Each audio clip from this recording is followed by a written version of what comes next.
welcome back. My name is Jacob Novak. We're in a different location this time because it's very hot in the room that I usually record in, so I decided to change locations. Because the show must go on, of course, even though it's still not great he wasn't here. But I'll power through, it'll be fine.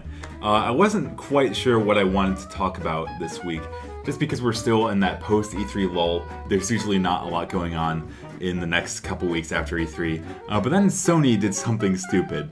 If you watch Nintendo's E3 Direct, or you just follow video games in general and have a pulse, then you know that Fortnite was shadow dropped for the Nintendo Switch. It wasn't hugely unexpected or surprising. There were rumors for the past few months that Fortnite would be ending up at the Switch at some point. And then there was a leak a couple days before E3 showing that it was going to be on the show floor, so we knew that it was coming at some point. What was surprising was that when people tried to connect their Fortnite accounts to the Switch version of the game, some people weren't able to. They got a screen that was telling them that their Fortnite account was already associated with another platform, and they would need to create another account specifically for the Switch version.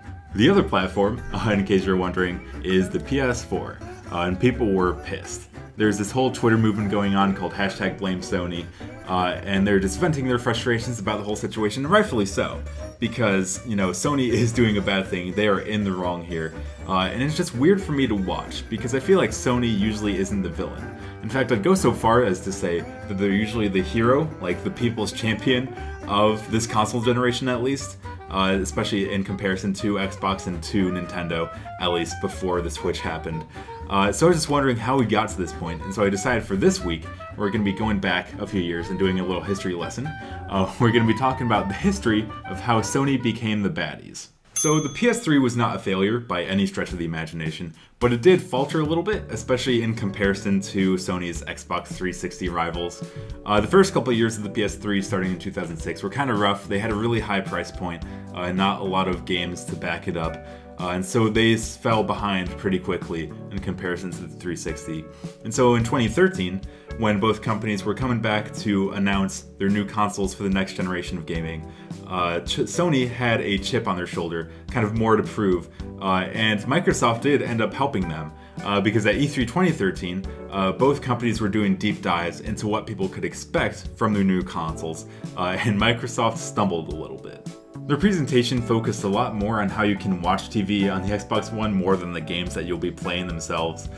They announced that their starting price point would be $500, which is basically what caused the PS3's slow start in the first place. And then I think the final nail in the coffin was when Microsoft was proudly discussing their new DRM policies. At E3, they talked about how you needed the Xbox to always be online, and you had to register every game that you bought, meaning that there was essentially no more borrowing, lending, or reselling games. And they faced a lot of backlash for that. And Sony took advantage of that, and almost suspiciously quickly put out this video the same day in response to that.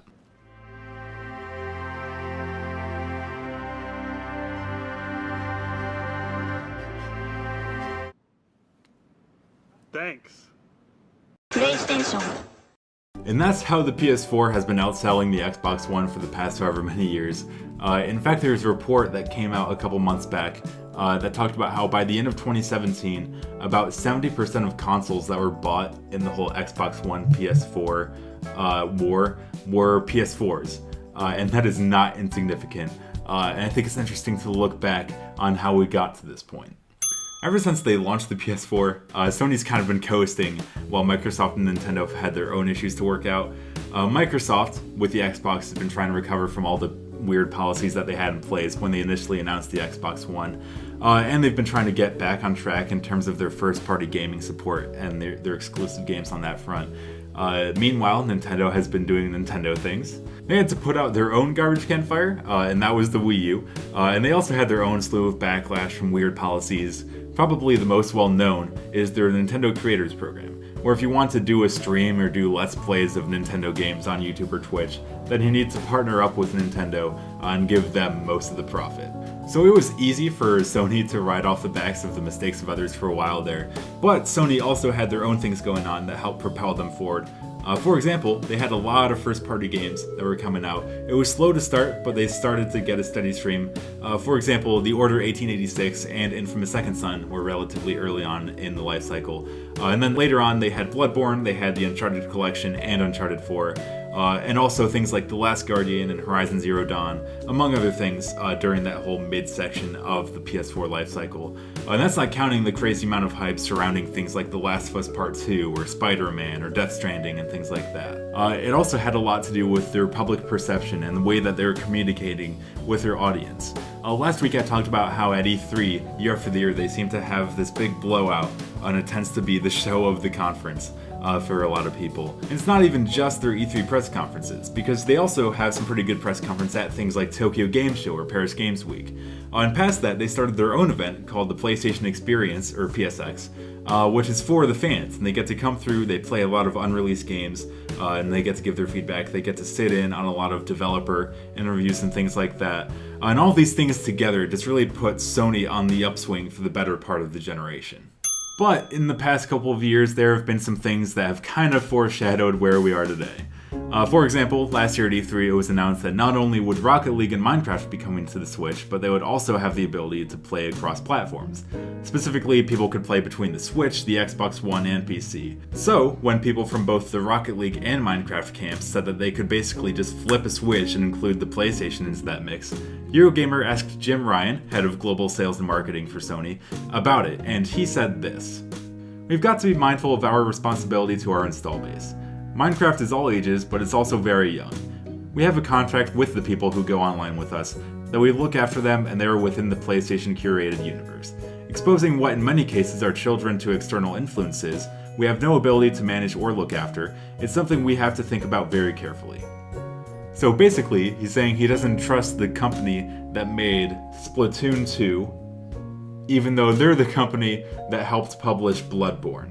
And obviously, that's not a completely fair comparison, but it's just still very much a non-answer. It doesn't really give us a real reason as to why they won't allow cross-platform play. But jumping ahead a year to where we are today, I think we can finally understand why Sony is being so stingy on this whole Fortnite Gate thing. Money. So if you're playing Fortnite on the PS4, and you buy a microtransaction on the PS4, then Sony will get some of that profit.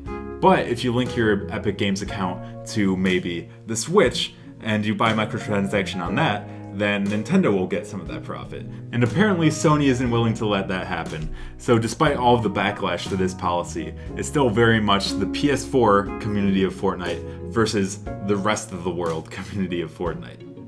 Since then, we've even seen an ad with both Microsoft and Nintendo showing off crossplay in Minecraft, really kind of calling out Sony and their stubbornness. And if that wasn't enough, just today, as of recording, Todd Howard from Bethesda announced that there would be no crossplay in Fallout 76.